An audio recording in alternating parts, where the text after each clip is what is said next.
Guys প্রথমে এই ভিডিওটা দেখো, তারপর একটা লেজেন্ডারি কমেন্ট করো। নেক্সট ফ্রাইডে তোমাদের কমেন্টগুলো দিয়ে লং ভিডিও বানানো হবে। এই যে বলেন তো কিসের প্রস্তুতি চলছে? আমি বলছি আপনাদের অপেক্ষা করতে হবে না, আমি আমার লাইফের কালকে প্রথম ভোট দিতে যাব, সেটার প্রস্তুতি চলতেছে।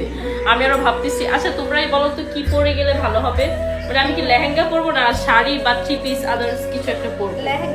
তুমি আমার জায়গা পরে যাও। লেহেঙ্গা তাই? আচ্ছা ওয়েস্ট, ও মাই গড, এই যে দেখেন না আমি একদম পেডি করে রেডি হচ্ছি। तो चलिए शुरू करते हैं। আমার কাছে আসো, এটা দেমু। রোহিঙ্গারাও আবার ভোট দিবে। তো গাইস, আমার চ্যানেলটাকে একটা জায়গা করে দাও, না মানে একটা লাইক একটা সাবস্ক্রাইব করে দাও।